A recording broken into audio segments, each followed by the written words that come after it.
Continuamos en el Sol de las Noticias, gracias por continuar con el Sol de las Noticias. Esta mañana tenemos una invitada muy especial. Vamos a tratar un tema que también es un problema de salud grave en Honduras, como es el tema de la diabetes. Pero también ella es especialista en cuanto a diferentes temas que tienen que ver con la problemática de las epidemias. Así que es importante que podamos dialogar hoy con la doctora Laura Yacaman. Gracias por atender la invitación, es un honor. Ella forma parte del Instituto del Diabético. Así es. Y la hemos invitado precisamente para platicar de esta enfermedad que en Honduras, pues mucha gente lo está padeciendo ya. Pero vamos a iniciar primeramente con el tema del dengue. Antes de saludarla, doctora, es un honor tenerla esta mañana aquí en el canal. Muchas gracias por la invitación, estamos al lado. Esto del dengue, usted que es epidemiólogo, si bien es cierto, es una enfermedad que, como otras, que ya tiempo convivimos con ella, pero como que cuesta hacer conciencia del problema y desde las políticas públicas hasta el ciudadano, que es el que también puede contrarrestar la enfermedad. Así es un problema que se presenta año a año de manera cíclica en el país, y esto debido a que la gente no ha tomado la importancia que debería presentársele esta enfermedad y no hemos adoptado medidas de higiene preventivas para combatir esta epidemia cíclica, por así decirlo, que se va presentando todos los años, sobre todo en épocas lluviosas. Y esto no es problema de que si alguien es profesional o no es profesional, ni de cuestión de ignorancia o de inteligencia, sino es que ni los que uno presume tiene formación, tomamos conciencia de lo grave de la enfermedad. Así es una enfermedad que no discrimina en cuanto a edad, en cuanto a sexo, ni clase socioeconómica. Realmente es una enfermedad que ataca a todo el mundo y lo primero que tenemos que hacer es crear conciencia. El vector que produce la enfermedad y que transmite el virus del dengue es el mosquito hembra de lo que es el Aedes aegypti. Se han descubierto en el país 4 serotipos, los que producen el dengue grave son el 2 y el 3, pero actualmente se está estudiando un 5º serotipo. Este vector tiene preferencia a nivel domiciliario. ¿Por qué? Porque es un vector que no puede volar a más de 400 metros y donde incuba sus huevos. Lo que es esta zancudo hembra, en lo que son todos los reservorios de agua estancada. Por ejemplo, donde tenemos acumulada basura, por ejemplo, donde tenemos acumulada agua, ¿verdad? Y es importante que, si bien es cierto, nosotros hemos revisado nuestra casa, hemos revisado nuestros patios, pero es necesario que todos creemos conciencia, porque si tampoco nuestros vecinos no lo hacen, o sea, seguimos teniendo el mismo problema. O sea que aquí es casi, es una situación donde la comunidad tiene que, de alguna manera, también inmiscuirse. Así es, tiene que ser ¿cómo se podría decir? Un problema que tiene que ser abarcado de manera social. Ahora, esta falta de conciencia, no creemos que habrá gente que crea que el zancudo no mata. Porque si tuviéramos conciencia y valoráramos la vida, yo creo que esto debería ser en todos los hogares, porque dice que ya estamos a la etapa más crítica, vamos a entrar a una etapa mucho más crítica de lo que estamos viendo. Así es, son muchos ya los casos, se han registrado por parte de la Secretaría de Salud ya 65 muertes y más de 12.000 casos ya de dengue en lo que va. Pero esto puede repuntar. Así es, todavía esto no se ha acabado, ya el sistema de salud está colapsando con tanto caso de dengue y pues necesitamos realmente que la gente tome conciencia para poder disminuir los casos. Ahora, es importante repetir esto de los síntomas, porque alguna gente se confunde y dice, no, ya se me pasó la fiebre y ya está todo solucionado. ¿Cuáles son los síntomas de esta enfermedad y en qué momento es cuando alguien puede estar en una etapa crítica? Ok, el primer síntoma que se va a presentar en el paciente es fiebre. Es fiebre elevada sobre 38 grados, 40 grados. Luego puede presentar muchas veces con síntomas respiratorios también, por eso es una enfermedad que se entiende a enmascarar. Luego dolor abdominal que no cesa y ya en sus formas graves puede haber sangrados de encía, de nariz y complicarse. Ahora, la gente corre a medicarse porque uno encuentra médicos en la calle. No, mira, tomate esto, deberías de tomar tal cosa, que el agua de coco, que el limón. ¿Qué es lo que realmente debe tomar la persona que empieza a sentir estos síntomas? Ok, lo ideal es que no se automedique, acuda a un centro de salud, porque también hay que hacerle una evaluación. Estos pacientes también presentan deshidratación, hay que hidratarlos y el tratamiento, si es en su forma no grave y se puede manejar de manera ambulatoria, solo es hidratación, es decir, suero y acetaminofén y mucho reposo. O sea que aquí lo más recomendable entonces son los líquidos, especialmente el suero. El suero. Pero hay una forma de fabricar el suero, porque aquí también debemos de reconocer que hay en poblaciones, gente que nos escucha, por ejemplo, a través de la radio, donde no hay oportunidad de que hayan centros asistenciales cercanos. ¿Hay alguna forma de poder hacer el suero, digamos, en casa? Sí, realmente se puede fabricar, obviamente no es lo ideal, pero sí se puede hacer, ¿verdad? En un litro de agua puede poner de 1 a 2 cucharadas de azúcar y 1 a 2 cucharadas de sal. Y ahí lo revuelve y eso lo puede estar tomando. Y eso le ayuda para hidratarse. Para hidratarse. Entonces, y más que todo reponer electrolitos.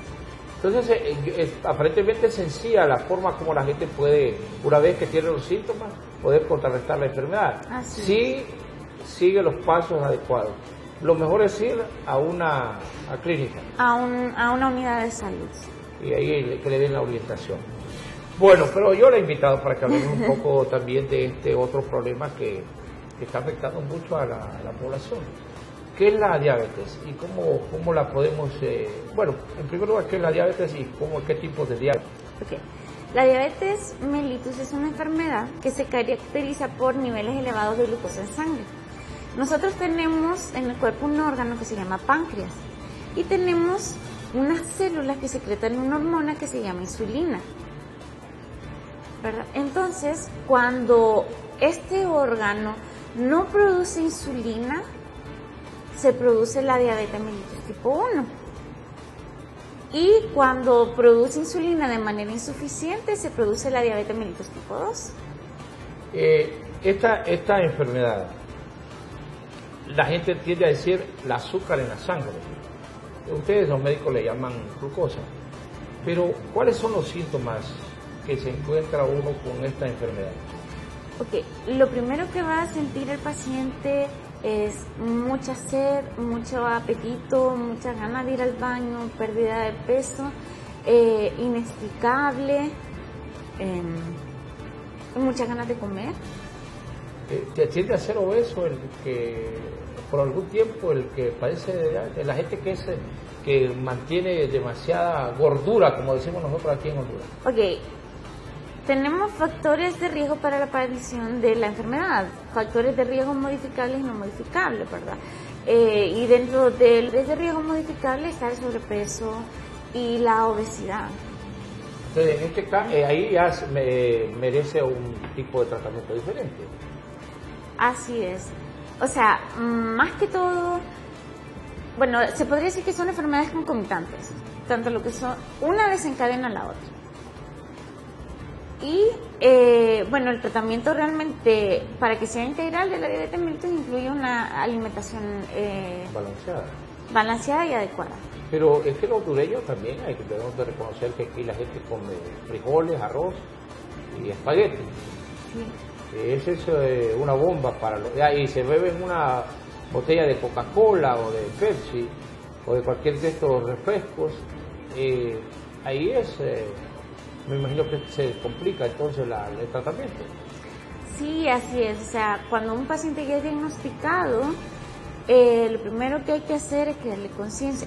No hay alimentos prohibidos, porque eso es lo que el paciente tiende a pensar. Ok, tengo diabetes, ya no voy a poder comer esto. No, eso realmente es un mito. El paciente puede comer de todos los alimentos en sus porciones correctas y en las preparaciones adecuadas. Entonces, por ejemplo, ¿qué tipo de alimentos es recomendado cuando ya alguien tiene diabetes?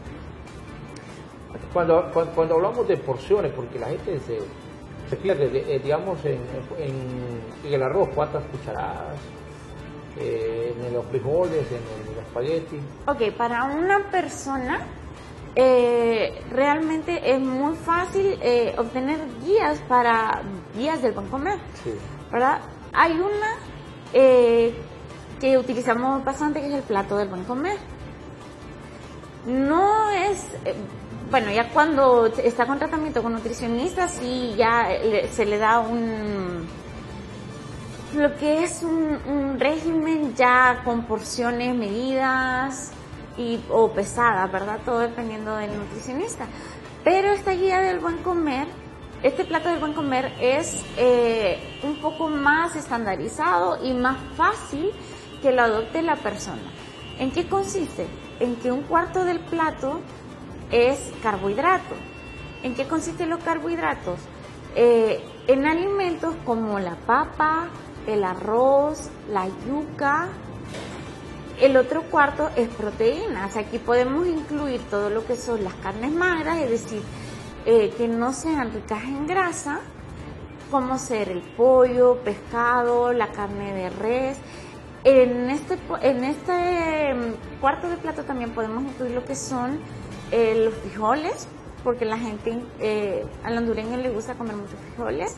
Y el otro cuarto son de verduras y frutas. Entonces, la otra mitad del plato, perdón. Sí.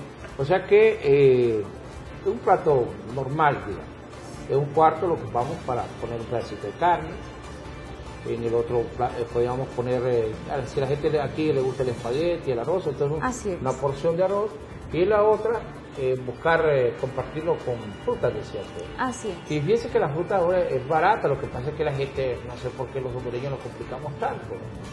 Una papaya le cuesta 20 lempiras a usted y le puede sacar, le trae más beneficios.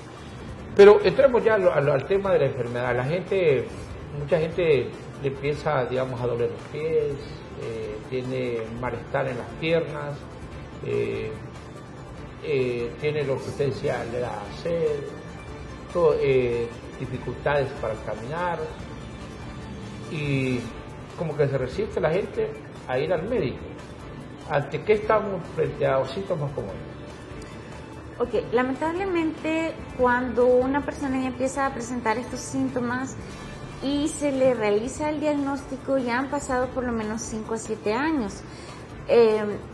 Esos síntomas que usted mencionó ya son síntomas de complicaciones, como por ejemplo la más frecuente es la neuropatía diabética, cuando ya hay pérdida de la sensibilidad, sobre todo en los miembros inferiores, en los miembros superiores, hay disminución de la visión, y en ese momento que lamentablemente el paciente acude al médico, ya cuando presenta alguna complicación de la diabetes mellitus.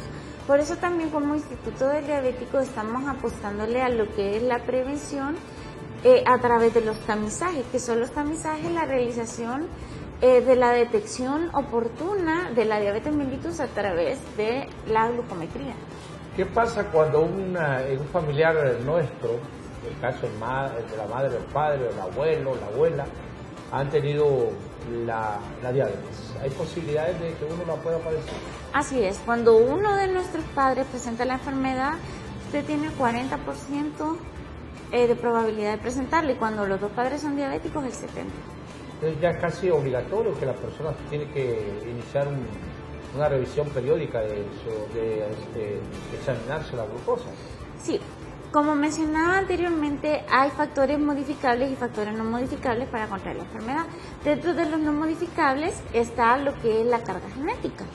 Está lo que es la edad, si son mayores de 45 años, el sexo, las mujeres somos más predispuestas a presentar la enfermedad, una mujer que presente síndrome de ovario poliquístico, y hay factores no modificables.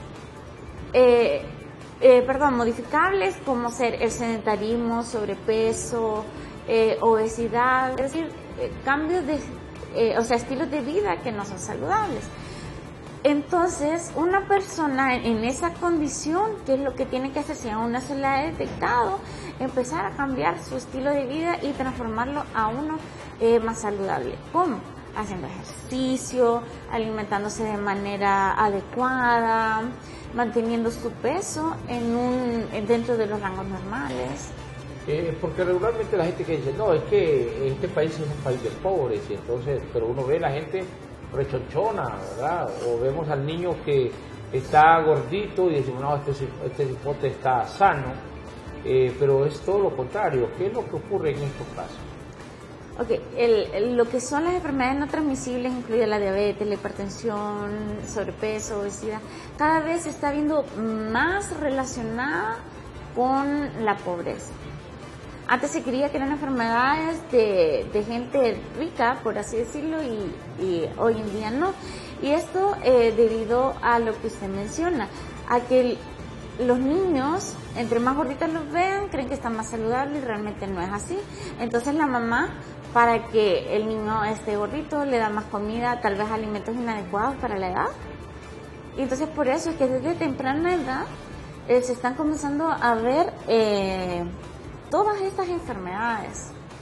Ahora, en Honduras, el estilo de vida es que ahora hemos cambiado el agua o el refresco natural por el refresco embotellado.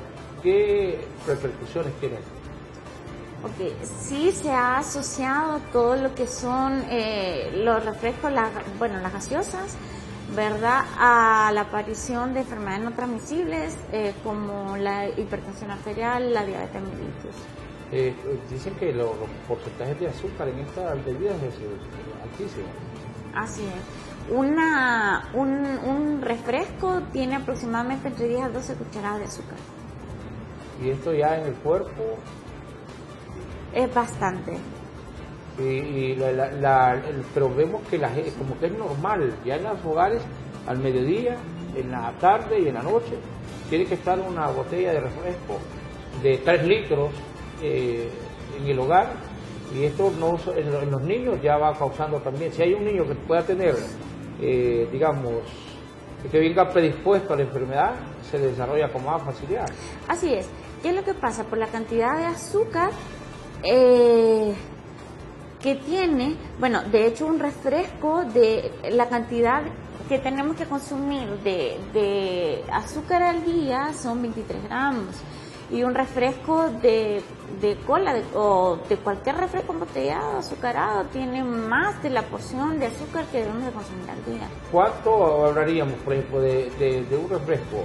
Darse una taza, ¿ya podría representar esos 23? Sí.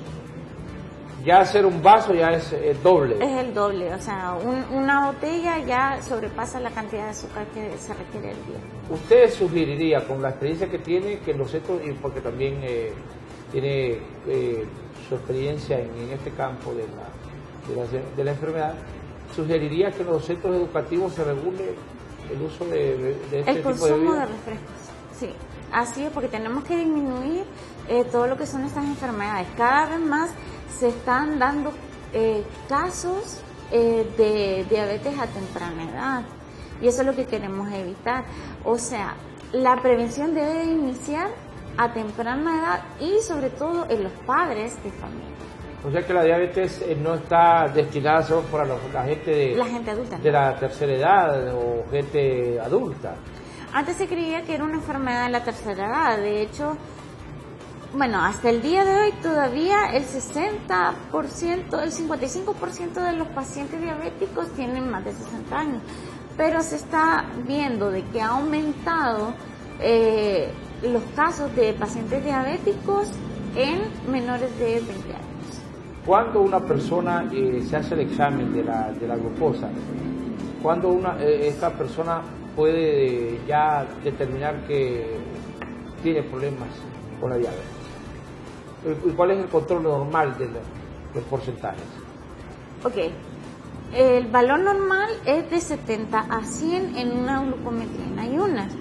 Ya cuando el paciente tiene entre 101 y 125 miligramos por decilitro, estamos hablando de una prediabetes, un estado de resistencia a la insulina. Entonces, porque ahora hay medidores, ¿verdad? Donde la gente va, se pincha el dedo y se mide. Y entonces hay como alguna confusión, porque la gente dice, ¿cuándo tengo la glucosa normal? Entonces la glucosa normal es de 70 a 100. Ya cuando tiene de 101 a 125, ya hay un semáforo en amarillo. En este momento es de actuar a través de cambios de estilo de vida, ¿verdad? Realización de ejercicio, alimentación más balanceada, para no llegar al estado de diabetes, que es cuando ya en ayunas le sale el examen mayor a 126 miligramos por decilitro. Ahí ya, entonces sí, ya está uno ya se puso, digamos, en rojo. En rojo, sí. de la diabetes. Entonces, esas son aquellas personas que dicen, no, ayer me fui a hacer el examen y me salió en 200, en 300, ya ahí es un alto riesgo. Hay un alto, o sea, ya se le puede dar el diagnóstico. El diagnóstico generalmente se utiliza también con otra prueba para afianzarlo, ¿verdad? Que es la hemoglobina glucosilada. Entonces ya cuando la hemoglobina glucosilada sale 6.5, ya estamos realmente reafirmando el diagnóstico. ¿A qué hora es lo más recomendable hacerse los exámenes? Porque hay un examen que se hace después de que uno ha comido. Sí, realmente lo mejor es en ayuno. Se hace un examen en ayuno y después otro examen lo puede hacer por la tarde después. ¿Pero eso para qué sirve? A veces los médicos le dicen hacer un examen por la tarde. Sí, realmente es el examen 2 horas postprandial que se llama. Se hace uno en ayuno, después lo mandan a comer y después se hace después de haber comido. Es precisamente por lo mismo. Es precisamente para ver cómo está su control, o qué tan controlado tiene la enfermedad. Ahora, esto de la medicación, el médico le da a uno un medicamento y le dice, bueno, vamos a hablar primero de las pastillas. Usted tiene que tomarse esta pastilla. ¿A qué hora es la más recomendada para tomar la pastilla? Siempre se le dice al paciente que se la tiene que tomar después de comer. En horas de la mañana. En horas de la mañana. Y si, digamos, viene la persona y en la tarde se mide el azúcar y la alta, ¿se puede puede tomar medicamento o lo más recomendable es ir al médico? Lo más recomendable es ir al médico. En cuanto a los valores de glucometría, mucho también va a depender de lo que hayamos comido. Tiene que ver la parte emocional, porque dicen que la gente que es diabética es enojada. Bueno, no es enojada, ¿verdad? Pero sí influye lo que es la parte psicológica en estos pacientes. Hay alta prevalencia de lo que son los trastornos depresivos y ansiosos en estos pacientes. O sea que la gente tiende a entrar en depresión. Sí. Pero lo que pasa es que hablamos de depresión, doctora, y a veces no entendemos. Porque la gente puede estar triste por algo que es normal, así se lo murió, o un familiar, lógicamente que lo extraña, porque tal vez hay gente que el ambiente, hay gente que le gusta el día soleado, pero si está lloviendo, entra en una tristeza. Pero ¿cómo poder determinar esto de la depresión? ¿Cuáles son los síntomas de la depresión? Bueno, realmente el paciente mira todo oscuro, no le encuentra salida a su situación, solo tiene ganas de pasar quedando, se encierra en su mundo, no quiere estar con las demás personas que la rodean. Cree que nadie lo quiere. Así es. Entonces son o que es una carga para su familia. Ahora, entonces apareció el Instituto del Diabetes. ¿Cuál es el rol que ustedes tienen en el Instituto del Diabetes? Principalmente brindar una atención integral al paciente con diabetes mellitus a través de los siguientes objetivos. Nosotros trabajamos en el área de investigación, promoción de estilos de vida saludable, prevención de la enfermedad a través de los tamizajes, tratamiento de la enfermedad y rehabilitación. Entonces, pero en todo esto, ¿cómo ha sido la respuesta de la gente que va al instituto? Muy favorable. ¿Cuántos pacientes tienen en este momento calculado? Tenemos una base de datos de más de 12.200 pacientes. Óigame, es altísimo el nivel. Así es. Y esto estamos hablando que no llega ni llegará al 10% de la gente que padece esta enfermedad, no creo, ¿no? No. O sea que tenemos bastante gente que todavía no ha entendido que la enfermedad es mortal. Así, realmente a nivel nacional, según un estudio que realizó la OCSAM, ya para este año hay casi 910.000 pacientes diabéticos, lo que nos da una prevalencia del 9.96%. La gente a veces conoce la enfermedad, pero el ignorar ir a un tratamiento, ¿cuánto puede perjudicarlo? Realmente le puede causar una complicación como la ceguera, neuropatía que después termina en pie diabético, amputación, problemas cardíacos, problemas en los riñones.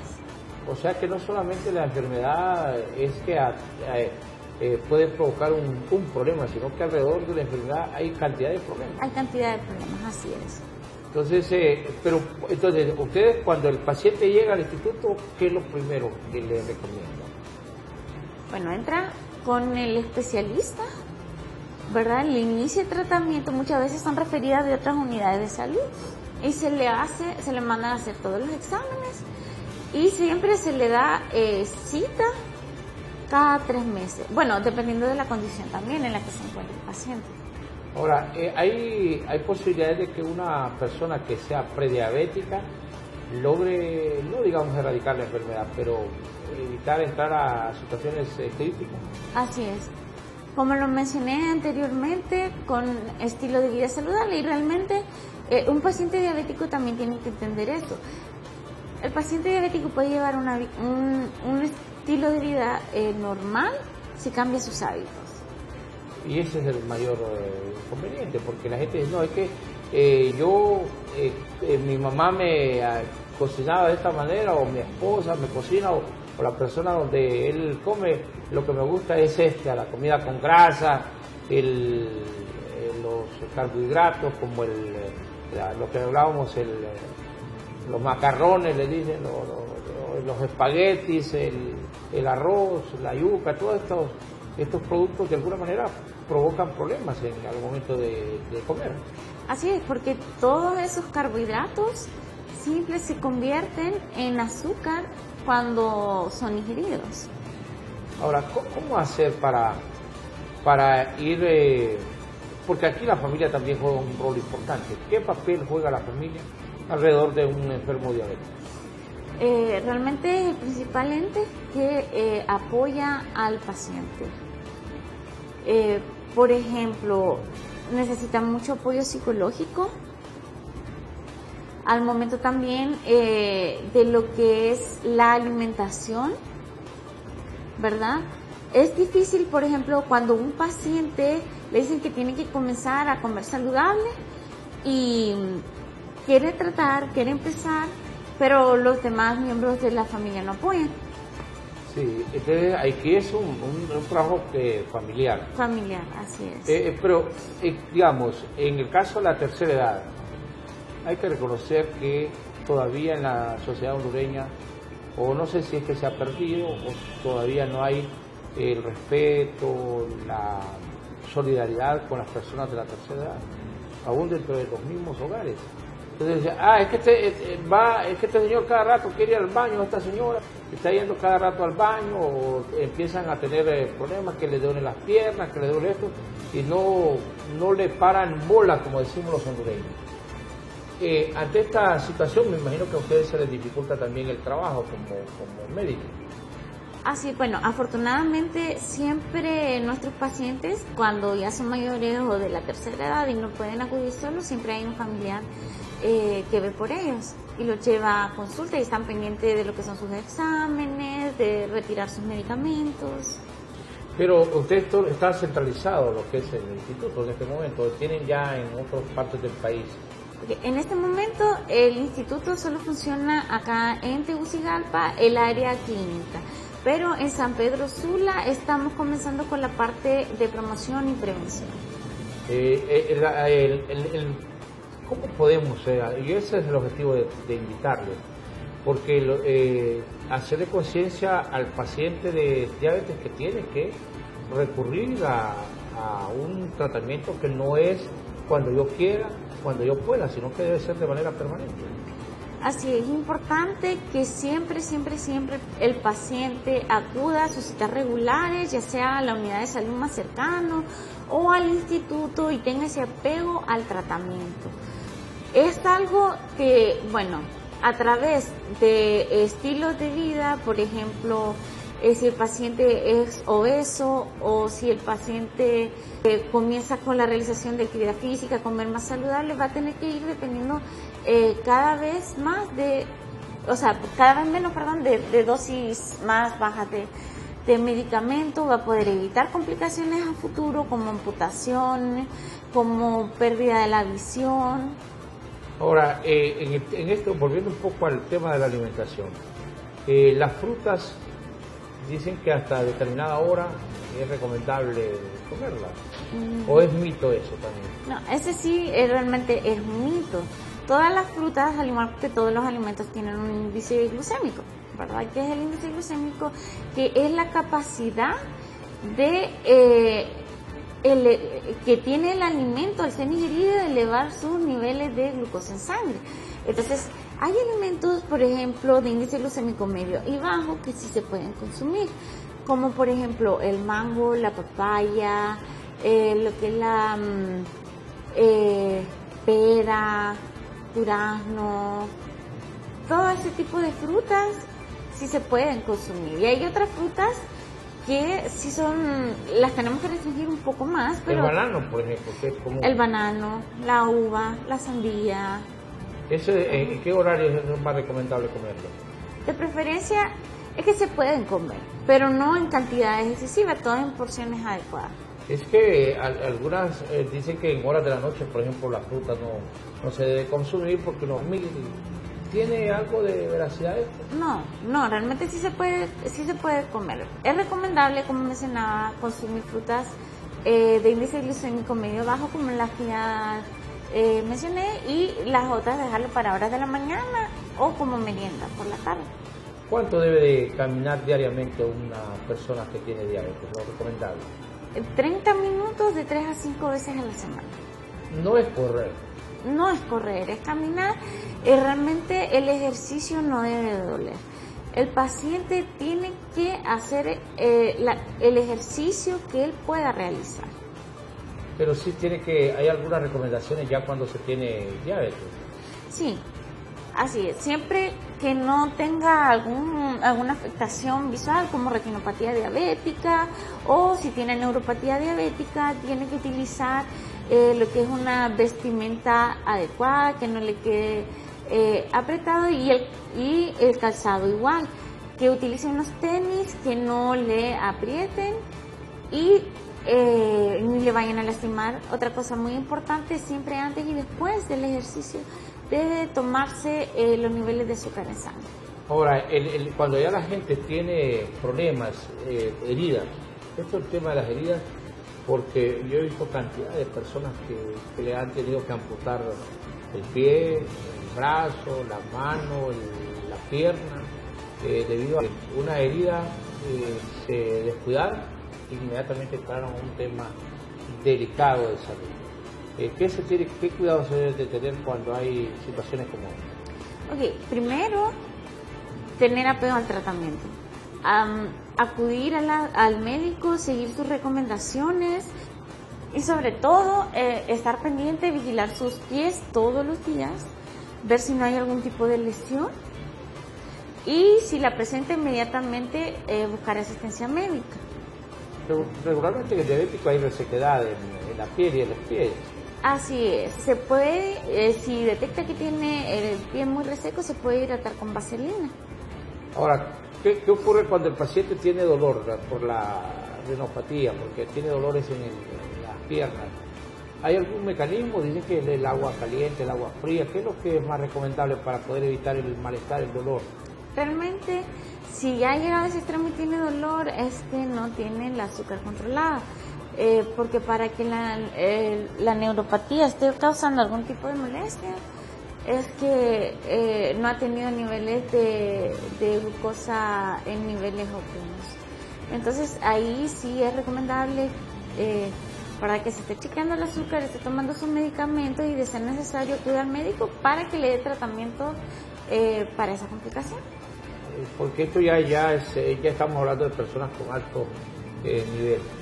¿Qué recomendaríamos a las familias de Honduras con este tema? Más que todo, apoyar a los familiares que presentan la enfermedad, cuidarse si tienen los antecedentes, llevar estilos de vida saludables. Recordemos de que no solo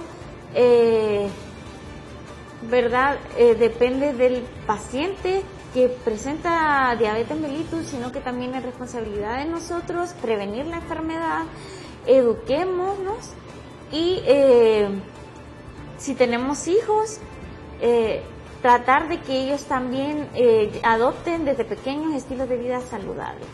Quiero volver al tema de las epidemias, porque solo vemos hemos visto el tema del dengue que aparece acá. ¿De qué otras epidemias debemos de tener cuidado en Honduras? Cuestiones que son reiterativas en el país, en materia de salud. Bueno, más que todo de lo que son malaria. Pero parece que hay un poco de control en cuanto a la malaria. Sí, han habido casos, pero actualmente ya está un poco más controlado, y de las enfermedades respiratorias en esta época. ¿Qué pasa con las enfermedades respiratorias?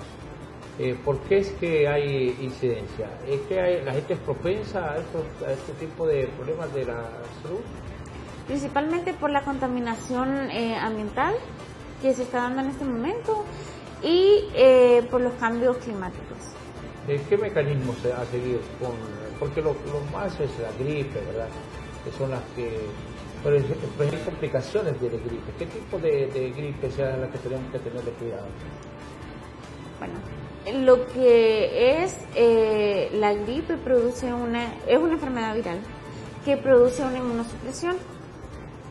Entonces esta inmunosupresión nos puede llevar a una amigdalitis o faringoamigdalitis, que a la larga, si no se controla, puede llegar a acusar con bronquitis, neumonía o bronconeumonía. La H1N1, que es una enfermedad, pero es que aquí ese es el problema en Honduras, doctora. Estamos hablando del dengue y eso solo es el dengue, sí, pero sí, puede ser que en este momento aparezca el H1N1 o la gripe porcina que le dicen, y la historia no va a complicársenos más. Esta es la época cuando estas enfermedades se pueden tener incidencia. Sí, así es, la época lluviosa y con bajas de temperatura. Ahora, gracias a Dios, con este tema de lo que es la H1N1 se inicia 2 veces al año campañas de vacunación masiva. Entonces, por eso también no es tanta la incidencia que tenemos de estas enfermedades. ¿Qué beneficios trae la vacuna? Porque hay gente que le tiene temor a la vacuna. Sí, realmente hay personas que no les gusta vacunarse por el riesgo de contraer algún tipo de complicaciones. Pero realmente use inmunoprotección por lo que es un año. Durante un año. ¿Quiénes tienen que vacunarse? Principalmente los niños menores de 5 años y los mayores de 60. Es casi obligatorio. Sí. ¿Y por qué no las otras edades? ¿Por qué solo a los dos extremos? Bueno, realmente porque ellos son población vulnerable, son más inmunosuprimidos. Quiere decir de que son más propensos a contraer cualquier tipo este tipo de enfermedad. Porque estamos en la época, es importante también hacer algunas advertencias. ¿Qué cuidado se debe tener cuando se tiene gripe? Bueno, principalmente... ¿Puede llevar la gripe a una muerte? Sí, de hecho sí. Realmente también todas las virosis, toda enfermedad viral está asociada ahí en Bahrein. Y bueno, las recomendaciones siempre lavado de manos antes, después de saludar a las personas. Si es un paciente que ya está con gripe, tratar de utilizar mascarilla para no contaminar a la gente que está a su alrededor. Ahora, me sorprende a mí que la Aedes aegypti también dice que produce el chikungunya. Es el mismo vector. No sé qué relación tiene con el Guillain-Barré. Okay. Pero ¿por qué en este momento solo el dengue? ¿Se estará dando también del chikungunya? La otra enfermedad, no sé qué otra enfermedad produce.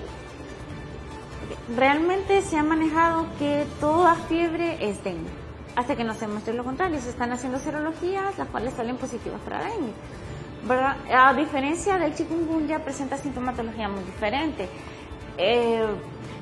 En chikungunya el dolor de lo que son las extremidades articulares es horrible. El paciente se dobla del dolor y realmente, a diferencia del dengue, no hay una disminución de lo que es las plaquetas, pero sí de la línea blanca, que son los leucocitos. Entonces, pero podríamos entrar en una etapa también de chikungunya. Sí, lo que pasa es que en este momento el virus que está circulando es el del dengue. Pero eso no nos evita que en cualquier momento podamos confrontar también esta otra enfermedad. Entonces, la guerra al zancudo tiene que ser no solamente por el dengue, porque nos están diciendo que el dengue mata, pero también el chikungunya mata. Así es. El Guillain-Barré no solamente es que deja a la gente inválida, sino que también la puede matar. Y es el mismo vector. Es el mismo vector. O sea, aquí la solución es terminar con el Aedes. Por su experiencia y su conocimiento, ¿cuáles son los mecanismos que se tienen que seguir para poder contrarrestar este vector? Pues medidas sociohigiénicas, realmente que cada quien se preocupe por detectar criaderos, eliminarlos, mantener limpias lo que son las pilas, utilizar repelente. El mosquito generalmente se alimenta a tempranas horas de la mañana y en horas de la noche, o sea, es decir, antes de las 8 de la mañana y después de las 5 o 6 de la tarde. Los repelentes, ¿hasta qué punto es efectivo? Realmente sí lo son, es recomendado su uso. Ahora, la gente dice que, alguien me decía, no, tomate una tiamineta, dice que eso hace que huya el zancudo. ¿Qué tan cierto sea esto? Realmente, bueno, al zancudo no le gusta lo que es el olor a la tiamina, pero realmente no lo va a espantar. Entonces, no es cierto que la hace huir. Todas estas cosas son parte de los mitos que se viven. Así es. El agua de coco, que dice que ayuda a hidratar con limón, ¿es cierto esto? Realmente es la hidratación endovenosa o vía oral que se le da al paciente. Me decía el doctor Denis Castro Bobadilla que había un riesgo con esto de estar hidratando a la gente. ¿Sí? Por la intravenosa. ¿Cuáles son las medidas que se debe tener? Porque uno como padre de familia o como familiar del paciente lo lleva y lo que el médico dice. Pero ¿qué es lo que sugieren ustedes como médicos al momento de hidratar a una persona? Porque la sobrehidratación también puede provocar la muerte. Claro, es que bueno, lo que es la hidratación endovenosa no se pone en un paciente como quien dice así nomás, va a llegar el paciente chocado y lo van a canalizar y le van a poner un suero. No, todo eso se calcula según peso y según su medida, según su necesidad y requerimientos. Dicen que algunos casos de estos todavía, bueno, el doctor Denis Castro Bobadilla es un especialista forense y él decía que era muy prematuro decir que todos los que han muerto realmente mueren por el dengue, que podría haber ahí alguna cantidad que hayan muerto por haberle puesto demasiado suero. Entonces, pero ahí es una decisión ya médica, ¿verdad? Que tiene, y la investigación van a robar.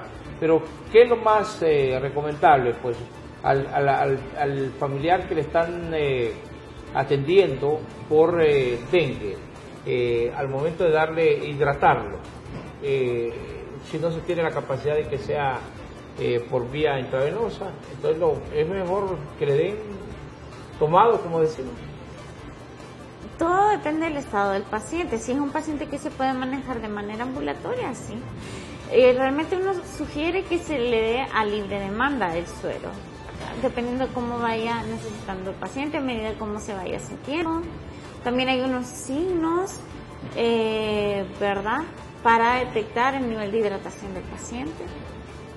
Yo creo que es importante reiterar este llamado a la población a que se debe tener cuidado, doctora, en cuanto a todas estas medidas que debemos de tomar. No cansarnos, porque no hemos logrado entender en tantos años. Yo vengo escuchando en los últimos 15 años, usted estaba niña cuando eso, he venido escuchando el tema del año con año, el dengue. En algún momento se disparó, de ahí volvieron a controlarlo. Pero ¿qué medidas? Lamentablemente como que las medidas se nos olvidan. Y creemos que ya se terminó, que un año bajó ostensiblemente la cantidad de personas afectadas por dengue y todos volvemos a la tranquilidad. Así es. Bueno, es importante que siempre estemos revisando nuestros reservorios de agua, las pilas, tambos, si tenemos oasis en nuestras casas, y sacar la basura también, limpiar nuestros patios es muy importante.